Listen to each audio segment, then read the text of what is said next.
Yeah. Amen. Thank you, Don.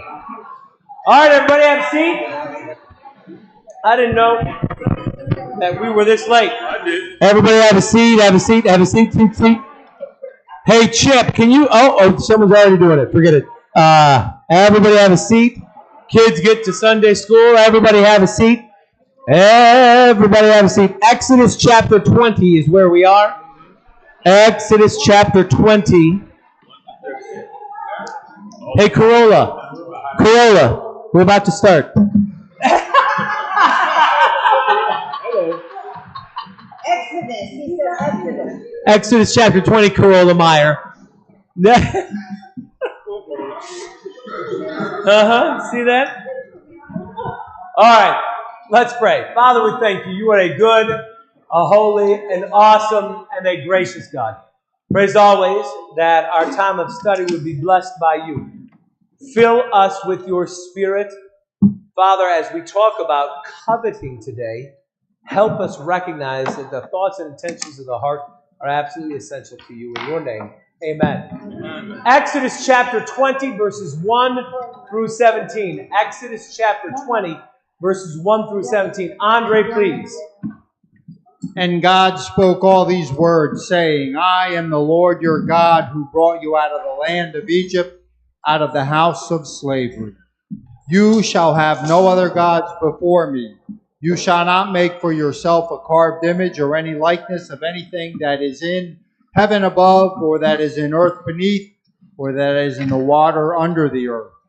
You shall not bow down to them or serve them, for I, the Lord your God, am a jealous God, visiting the iniquity of the fathers on the children to the third and fourth generation of those who hate me, but showing steadfast love to thousands of those who love me and keep my commandments. You shall not take the name of the Lord your God in vain, for the Lord will not hold him guiltless who takes his name in vain. Remember the Sabbath day to keep it holy. 6 days you shall labor and do all your work, but the seventh day is a Sabbath to the Lord your God.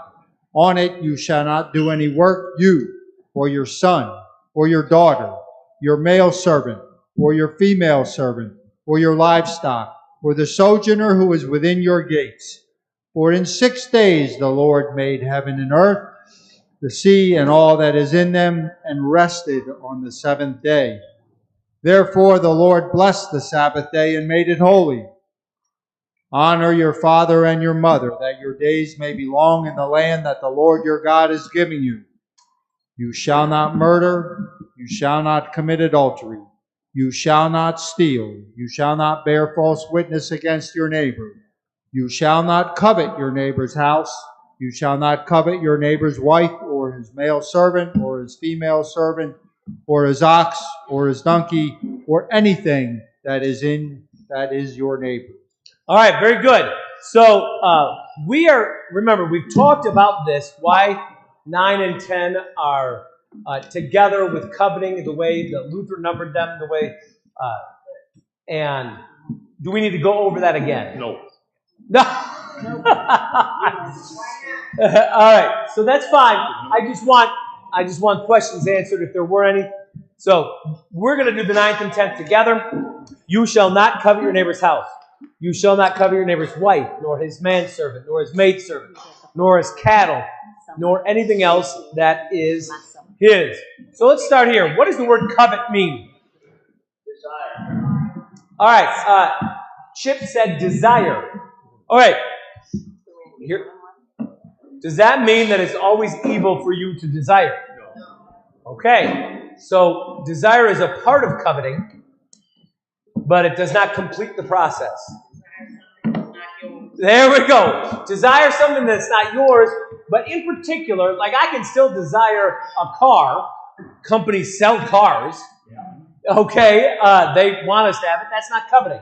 If I want a car, and I can afford a car, and I get a car, it's not coveting. It's in particular desiring that which belongs to your neighbor. Okay, that's why this is very important. To yearn after that which God has not given you or that belongs to someone else. To desire that which is somebody else's to have. So to internally desire or lust after, ultimately to desire anything that is your neighbor's. So let's start here, and I do want you to use the microphone. Let's have a discussion. What makes coveting different than the rest of the commandments? Because it is something very different than the rest of the commandments. Use the microphone. So she needs a mic. You have to travel all the way up here. Yeah, right here. Yeah. Sarah, please. It's not an action. I mean, it is an action, but it's not a physical action. You know, it's not as apparent sometimes to the outside world. If I go murder somebody, obviously it's pretty apparent. Coveting is something that pretty much is an internal action that you can judge, but it's not always apparent. 100%. Don't lie. You're saying it. You're bearing it. People can hear your words. Don't steal. I'm taking. Don't murder. Don't commit adultery. There's an act involved. All right? Honor your mother and your father. It's about obedience. Okay? Remembering the Sabbath day, you're doing something. I think what Sarah said is good. Verses 1, commandment 1 through 8 are observable. 9 and 10 here, the way coveting is not automatically observable. Who knows about coveting? And God and you alone. So it's this internal lust after or desire for something that belongs to your neighbor. So what are things that we covet?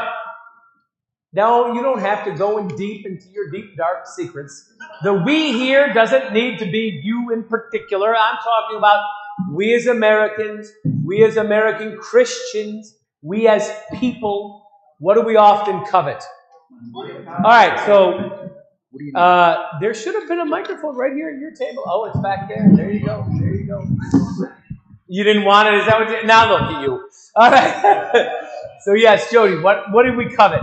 Wealth. Tell me how I agree with you. Tell me how. Give me an example. If you're not rich, you wish you were, or you covet your neighbors who has a new car or has a bigger house, or they just bought a boat and you're barely making ends meet. You might covet what they have as far as monetary objects, because you can't afford it, but they can. Sure, and so a lot of these things are going to be meeting each other. Have you ever looked at somebody who might have something or even someone? Let's go to dating, even though I think adults do this too, especially teenagers.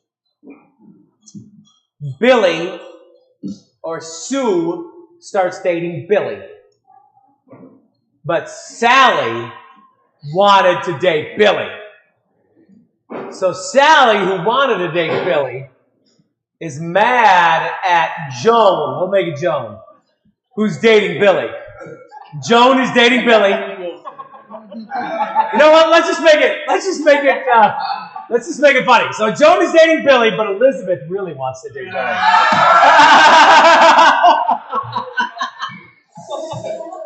So since Elizabeth really wants to date Billy, what does Elizabeth begin to do? Date his best friend. Date his best friend. So Elizabeth begins to, in a sense, hamstring their relationship in a way. Find ways to speak evil of, let's say Joan gets in a fight with Billy.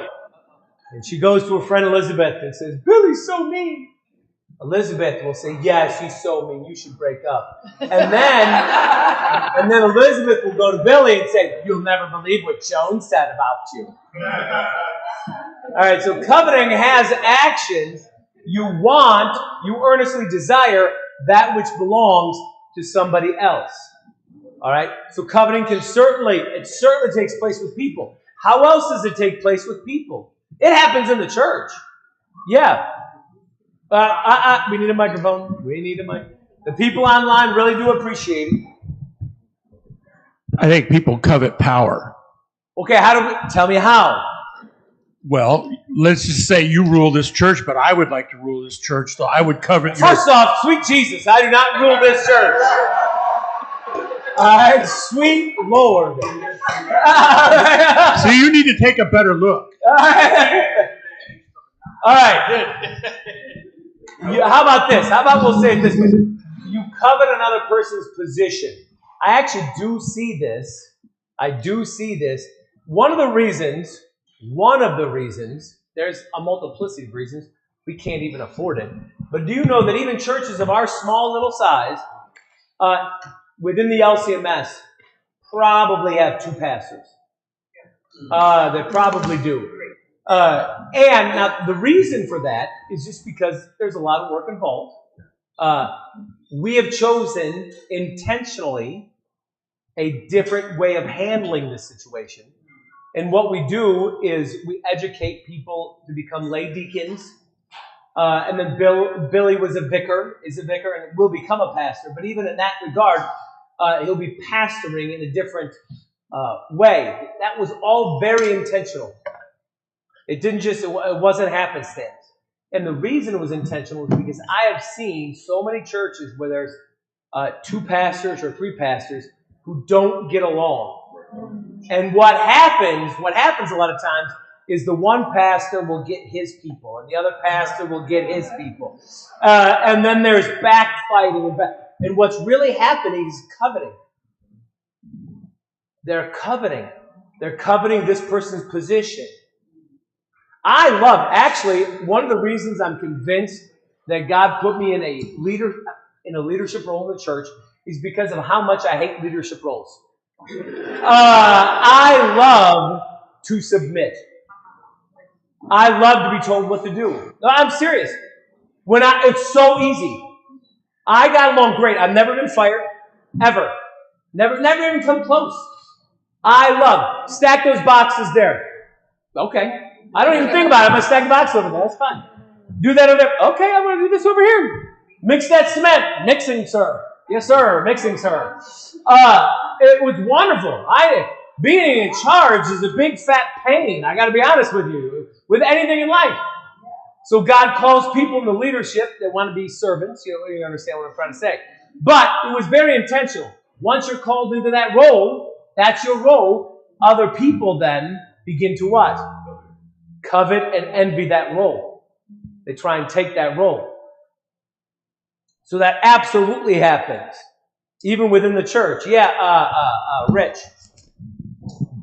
I was thinking, if you say you covet something, but it's in your means if you want it to get it or purchase it or build it or whatever the case may be, isn't the actual meaning of what they're talking about coveting things with you a one-offs, that one-off person, the only person, the only... All right, so for example, all right, this is a very good question. Goes back to what Chip said. Coveting is not desiring. For example, we're going to be talking about, we can talk about it right now a little bit. We're talking about, we have a good problem here at the Lutheran Church for our city right now. We don't have enough Sunday school space. Not for us. We're fine. I'm just saying, especially not in summer, but like when the fall hits, we have close to 30 to 40 kids in Sunday school. That's a blessing, isn't it?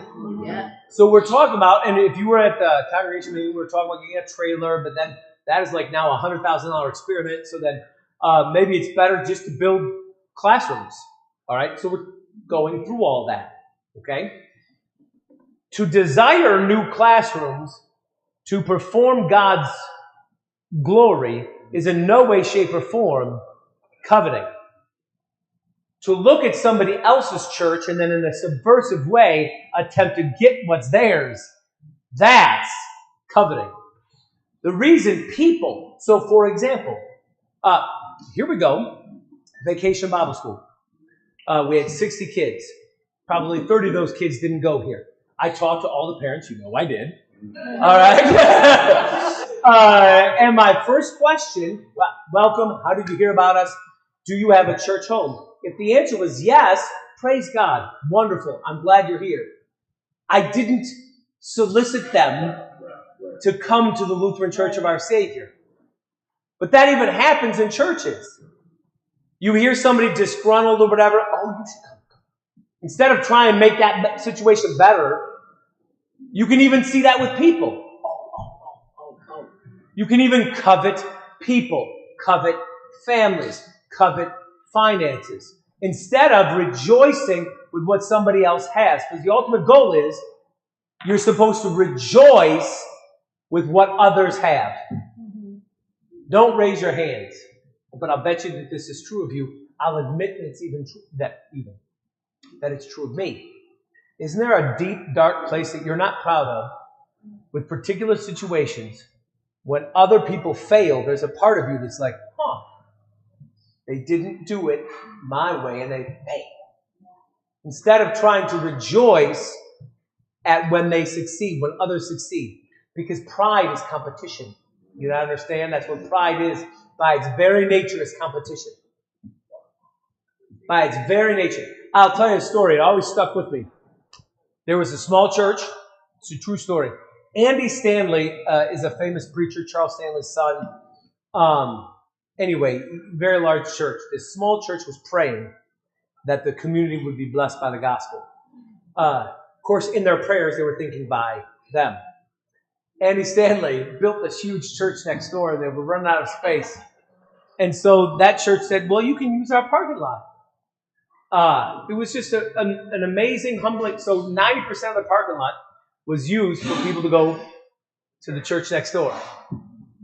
That was something they could do in order to bless the community. And I thought to myself, man, that is some awesome humility, isn't it? That's some awesome humility. It showcased that's what they really wanted, was to bless the community. I don't covet what he has next door. I don't want what he has next door. But that's what coveting is all about. And it really does happen in relationships. You know, every act of adultery is at its core coveting. Every act of adultery is by nature, I know. Is that like a wasp? What is that right there? Yeah, it's like a wasp. Hunting us. Hunting. Actually, if it's a wasp, it can hunt all of us. If it was a bee, it could only hunt one of us.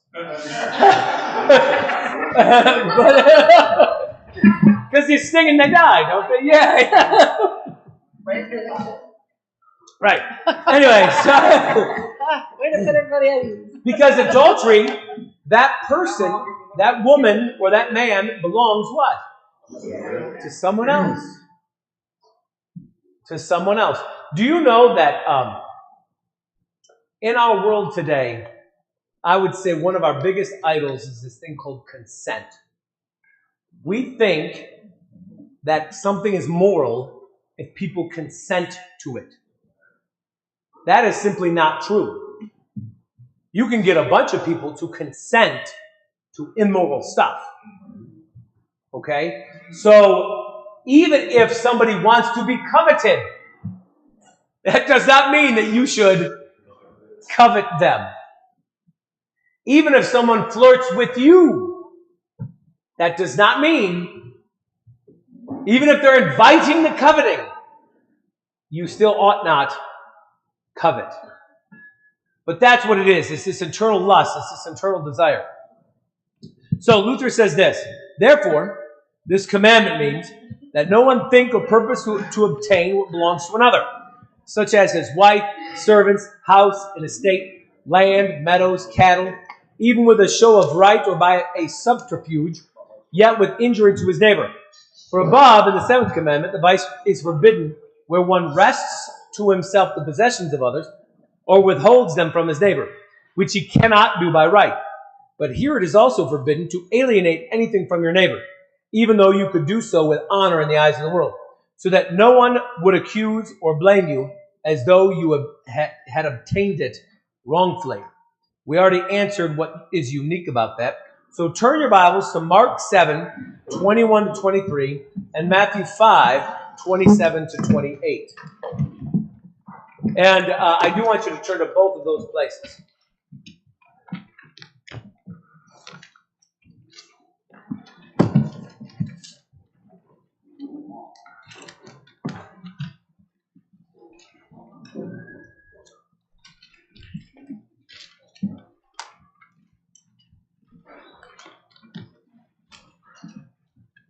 I just saw on my tie, I have a big, huge spot in my tie. I know. What? I know. I just saw this. Terrible. I noticed everything and I did not. You didn't notice that? The pattern throws it Is off. the pattern Still throws it can't off? see it. All right. Yeah. Great guy. All Heather didn't see it, so you're fine. right. So we're fine. Andre, Mark 7, 21 and 23. For from within, out of the heart of man, come evil thoughts, sexual immorality, theft, murder, adultery, coveting, wickedness, deceit, sensuality, envy, slander, pride, foolishness. All these evil things come from within, and they defile a person. So, the thing about the commandment, you shall not covet, and Jesus, of course, expands this, The problem with us is really not the act. The act comes after what? The thought, the intention. The act is bad, of course it is, but the intention is the problem. And our problems, if Satan were right now annihilated, every demon were simply annihilated, would this place still be evil? Why? Because we're sinners. Yeah, we're born into it and we still have it. So our very nature has this stuff in it. The devil assists us in being bad, but we do not need the devil to be bad. Okay? He assists us. It's exponentially worse, but we've got it in us. So we can look at others. All of pornography is coveting. All right? You say, well, what if she's single? She still doesn't belong to who? To you. She is not what God has given you. It's that simple. You're desiring that which God has not given you. That's coveting. And it's obviously it's much more than that, but it's that too. So how does coveting impact us? How has it ruined us? How does it harm us? Are you happy when you desire, when you're not content? Yeah. Doesn't it eat you up inside when you don't have? It happens in let's just be honest, when you're pitted against different people. When you look at the rich and they don't deserve what they have, so we need what they have. Should the rich be better givers? Yes. 100,000 trillion% yes. But if someone refuses to give, does that give us the right to covet? Well, the answer, of course, is no. This is a tough place to live, isn't it? In this kind of realm. Matthew 5:27-28, Andre. You have heard that it was said, you shall not commit adultery. But I say to you that everyone who looks at a woman with lustful intent has already committed adultery with her in his heart. Do you know that's the same identical Greek word in Mark and in Matthew? So all the English has done is said lustful intent. That is the exact same thing as covet. To covet. Ephesians 5 says covetousness is idolatry. What is idolatry? What is idolatry? Yeah, or worshiping something other than God. Yearning for. So that's idolatry. Okay? Why does it say coveting is idolatry? Because if you're wanting something that God has not given you, apparently you're not satisfied with what God has given you. All right? And a lot of time covetous happens, instead of fixing your own relationship, you look to dump this one and find something better. Instead of fixing, I'm not saying that people shouldn't switch churches or jobs. The word isn't being preached, these kinds of things. But instead of trying to fix a situation, a lot of times people will abandon and look for something better. Yeah. I'm assuming this does not mean two single people desiring each other to like date and. No, I'm talking about marriages. Okay. Yes, 100%. Yeah, Chip. And because of all this, I start my day every day with the 23rd Psalm, the Lord is my shepherd, I shall not want. And I wrote my note right after it said, God has given you everything you need. And it's hard for us as Americans to fathom and grasp and believe and trust in that. 100%. 100%. It is a hard thing for us. It is, guys, let's just be honest. We are being manipulated. You know that, right? No. Manipulated. The whole point of advertising, most of the time, is to make you want things, what? That you don't need. You know this, right? I mean, how many of us really need... yeah, Bruce. I'm going to jump on the other side of the fence. All right, you do that. as always. Just because Chuck said something on That's not Chuck, that's Chip. But anyway, go on. Yeah, whatever you want to say. But we're still supposed to aspire Sure. to greater heights and everything else. Is that not related to covetousness? No, I would say, so like think of it this way. It's a great question. What's the difference? Let's say there was no sin in the Garden of Eden. Would they build cities? As they grew and expanded, would they build cities? 100%. 100%. Success is not coveting.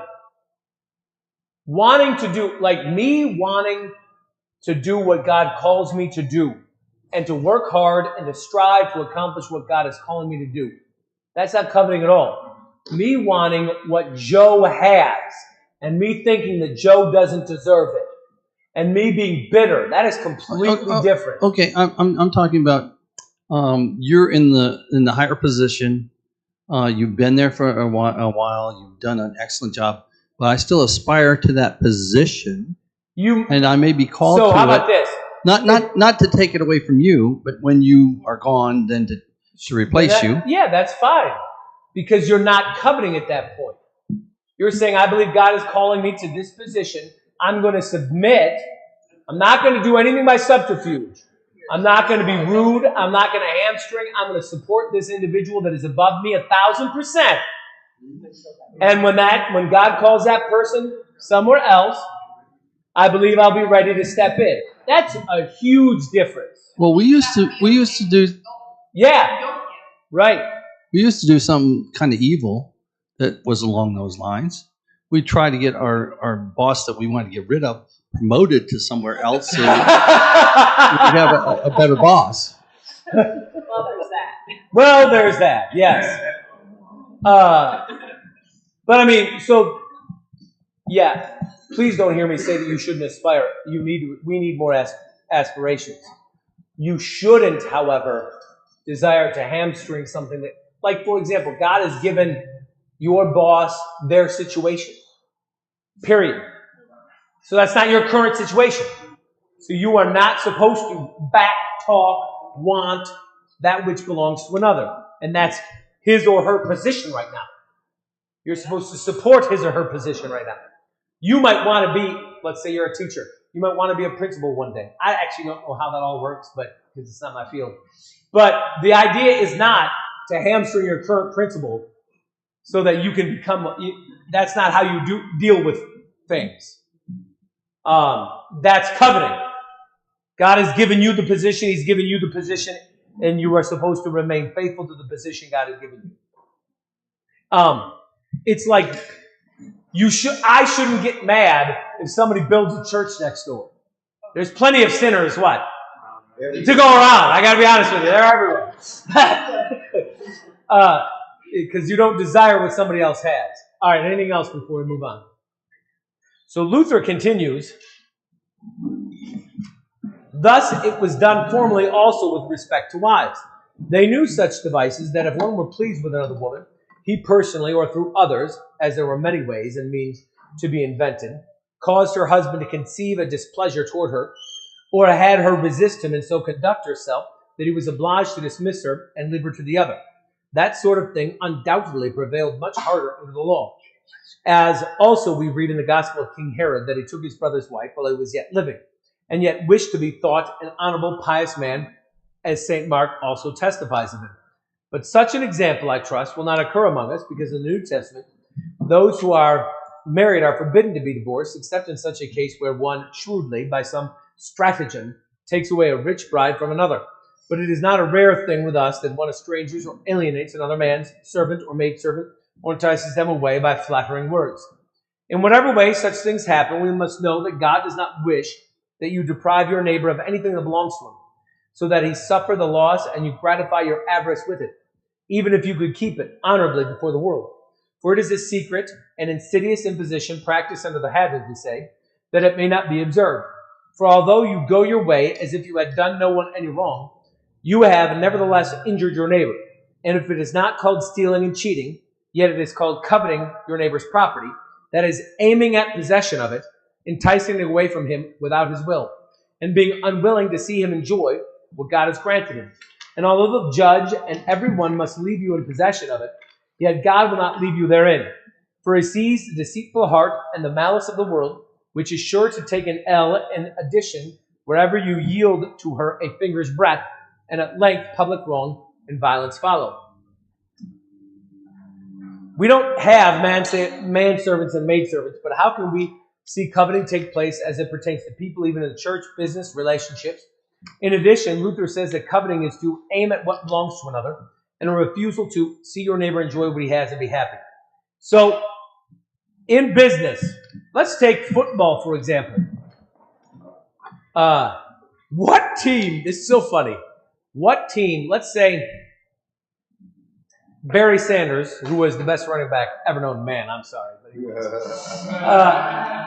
Let's say the Chicago Bears wanted to get Barry Sanders.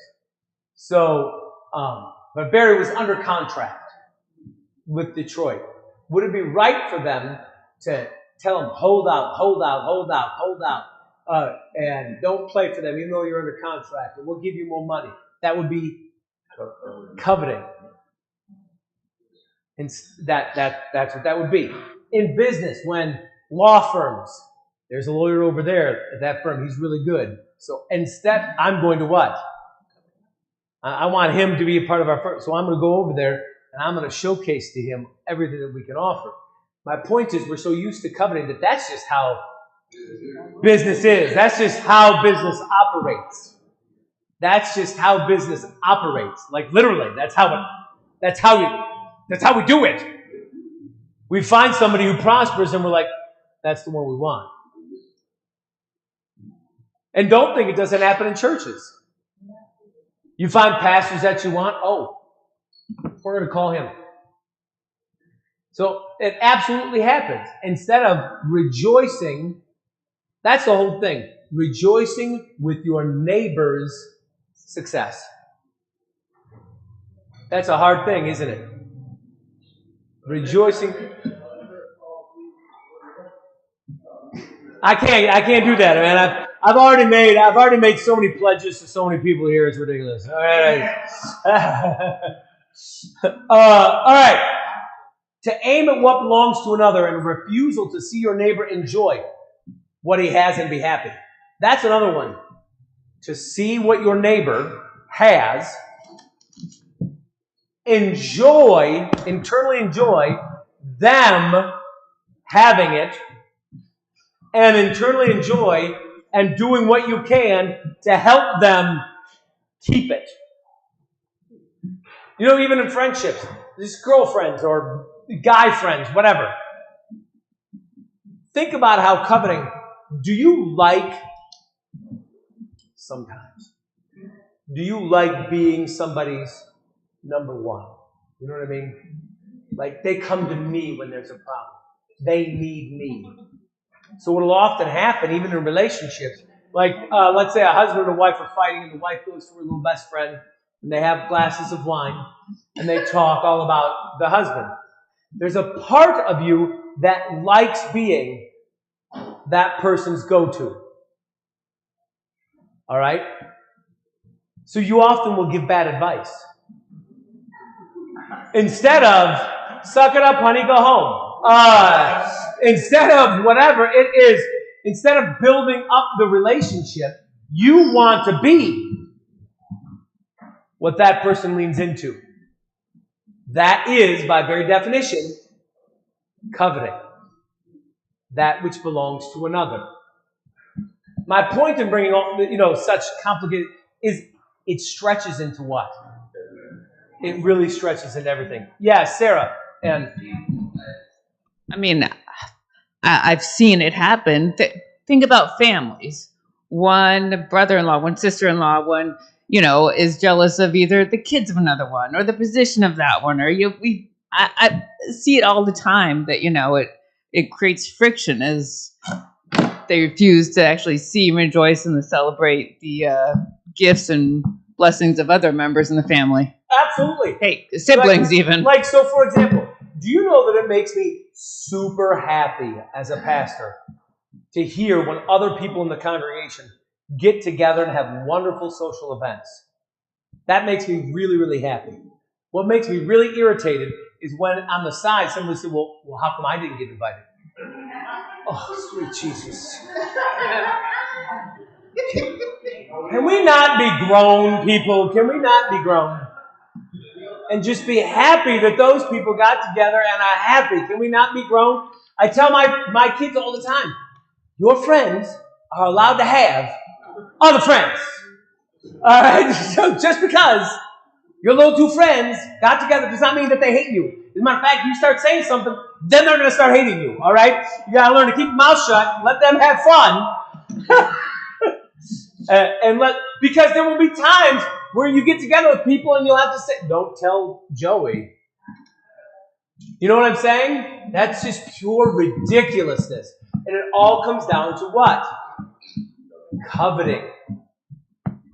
It all comes down to coveting. I want what God has given, what? Somebody else. What God has given somebody else. It's just like, what's crazy to me, and nobody in this room has done this. I'm not saying this about anybody in this room. What's crazy to me, just difference in personality. My kids will have a birthday party. And an adult will say, oh, how come I didn't get invited? And I'm like, wait, what? I didn't even want to go to my kid's birthday party. What are you talking about? You should be coming up to me and saying, thank you for not inviting me to my child's birthday party. That's what you should have said. That's what I heard. What are you talking about? Ludicrous.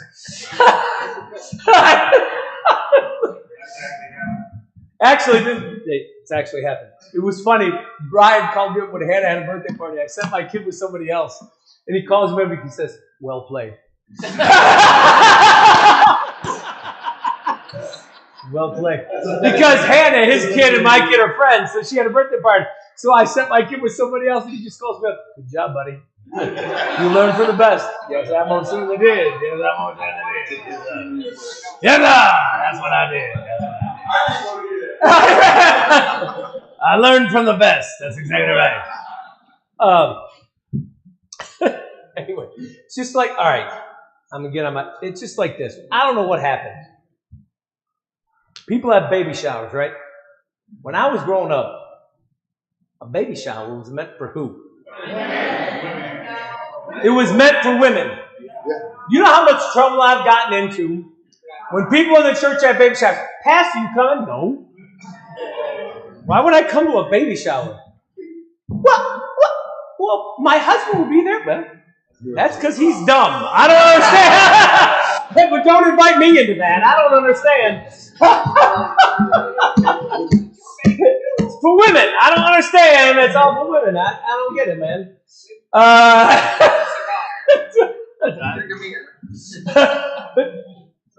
Anyway, what? I need a father shower. Yeah. Does your husband want to go to the movies? Let's go do that. All right? Let's go do that. Let's sit around? What? No. Anyway, so I don't understand coveting in that regard. Let's just put it that way. To see your neighbor enjoy what he has and be happy. So that's what I'm saying. It's a blessing. It's a blessing to see other people get along without me. It's a blessing to see other people get along without you. That's a good thing. I have my relationship.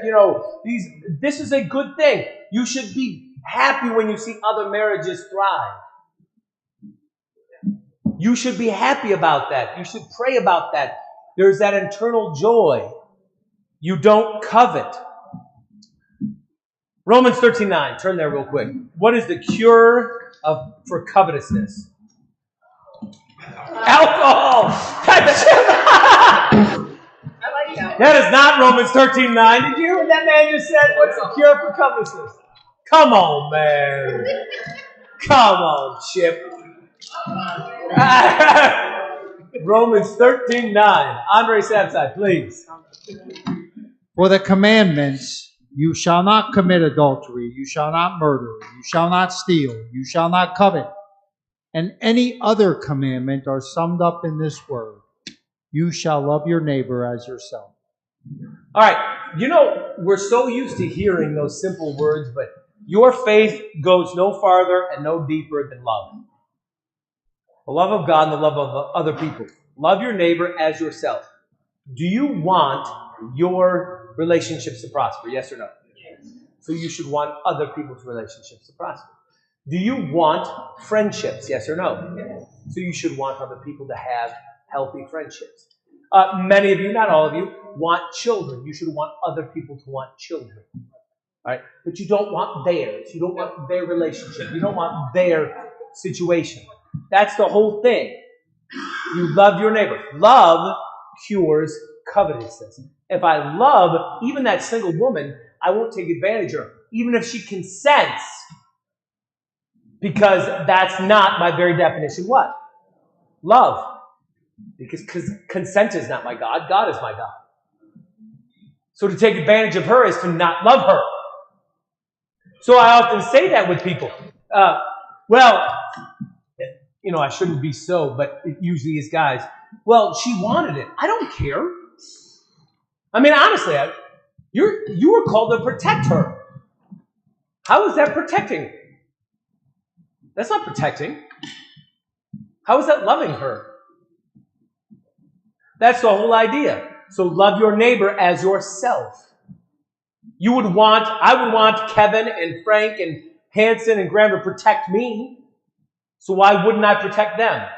I would want them to not cover up bad things, but keep my reputation is what I was going to say.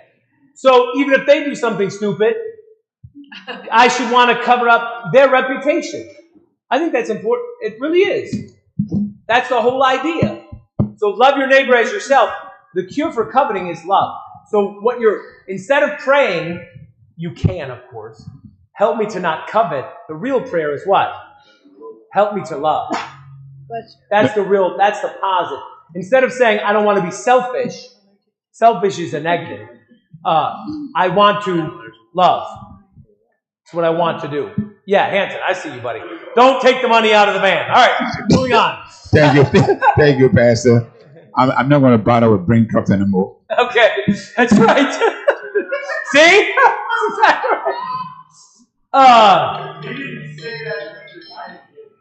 He didn't say that in English. No, he did. I'm not going to bother with the trucks anymore, with the empty the cash flow.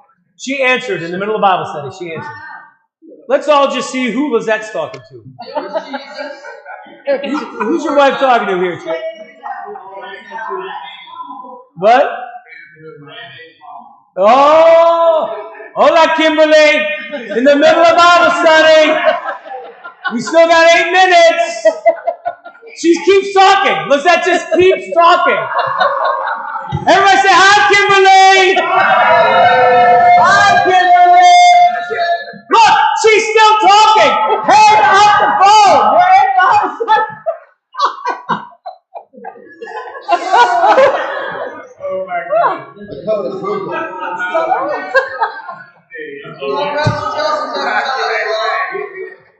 Speaking of the fulfillment of the law. No, that was loving. I'm sorry, that was loving. The worst, though, ever that I saw was my man Hanson, the vice president of the church, going up for communion at the communion rail. The phone rings, he answers it at the communion rail talking. Hanson Connect! Yeah, I remember too. Yeah. All right, so how about we do a new rule here? If your phone rings and it's not the Christ, you silence it. Or if you got to get it, you walk out, man. It's that simple. You don't do this. Hola, Kimberly. How are you? Good to talk to you. Oh, I'm in the Bible study. Yes, it's fantastic. All right.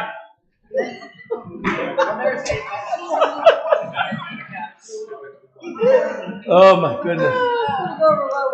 All right. Therefore, we allow these commandments to remain in their ordinary meaning.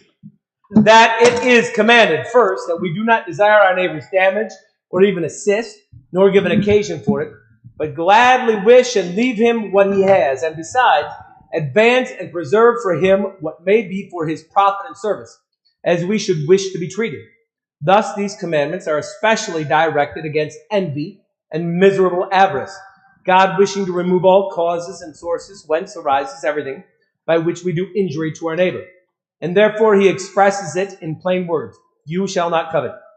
For he would especially have the heart pure, although we shall never attain to that as long as we live here, so that this commandment will remain, like all the rest, one that will constantly accuse us and show us how godly we are in the sight of God. All right. I think this is an important point. You're never going to achieve the whole thing. So you know how sometimes, and I've got 5 minutes to discuss this, you know how sometimes people, like what word do we use for somebody that behaves nicely when in reality, inside, they're feeling hateful toward that person? To their face, they're nice, but inside, they don't like them. What do we call that person? Two-faced, hypocrite. I call that being Christian. And let me tell you what I mean by that. If you only behave the way you feel like behaving, you will always be bad.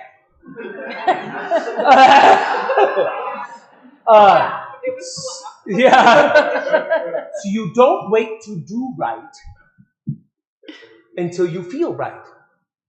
So there's plenty of people, because now the difference here is your hatred of that person you should be recognizing is what?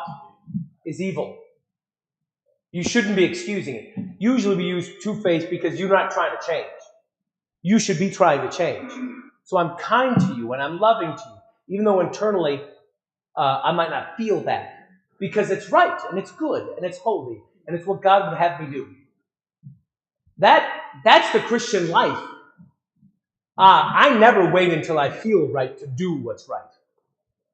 I've never felt, I want to be very careful with my words, not in a negative way.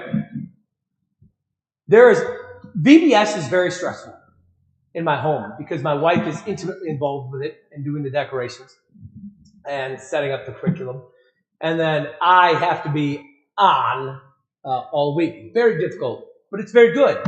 So the Christ in me loves Vacation Bible School. The Chris in me dreads Vacation Bible School. Chris has to understand that is not what? What's right. So I'm going to behave what's true. The new Chris wants to behave that way. But there is a part of me that doesn't. Does that make sense to everybody? Yeah. Oh, you be quiet. So my point in all this is you're never going to get to a place where you never feel covetous desire.